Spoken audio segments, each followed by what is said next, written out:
আসসালামু আলাইকুম বন্ধুরা, আপনারা সবাই কেমন আছেন? আমি আলহামদুলিল্লাহ ভালোই আছি। আজ আপনাদের মাঝে নিয়ে এসেছি কাঁঠালের পিঠা। এটি কিন্তু টেস্টেই কিন্তু অন্যরকম। আমি প্রথমে এখানে নিয়েছি কাঁঠাল, আর এখানে আমি নিয়েছি চাউলের গুঁড়ো 2 কাপ, আর আমি এখানে নিয়েছি 1 কাপ চিনি। আপনারা চাইলে আধা কাপও নিতে পারেন। এখন আমি এটাকে খুব ভালো করে মিশিয়ে নেব। আমি কিন্তু খুব ভালো করে মিশাবো যেন দলা না পেকে যায়। আমি এখানে আগে থেকে ভেজে রাখা কয়েকটা বাদাম দিয়ে দিচ্ছি, তাহলে টেস্টটা আরও বেশি বেড়ে যাবে। আর আমি এখানে কয়েকটা দিয়ে দিচ্ছি সেমাই, তাহলে টেস্টটা কিন্তু আরও বেশি বেড়ে যাবে, খেতেও খুবই মজাদার হবে।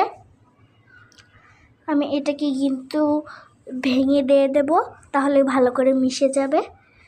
আমি এটাকে খুব ভালো করে নেড়ে চেড়ে দিয়েছি।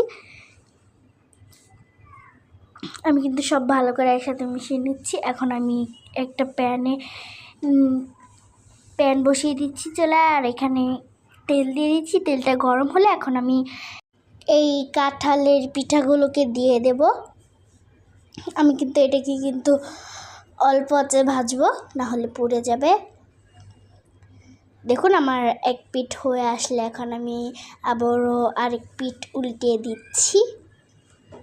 দেখুন আমার কালারটা কিন্তু এসে পড়েছে, দেখুন খুবই সুন্দর দেখাচ্ছে। আমি কিন্তু এখানে একটু গাঢ় করেই ভেজে নেব।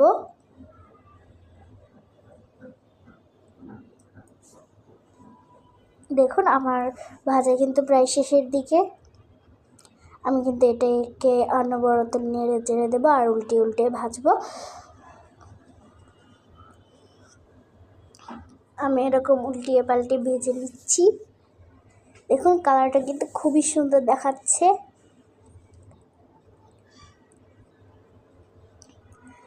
আমি একে একে সবগুলো পিঠাই কিন্তু এইভাবে ভেজে নেব।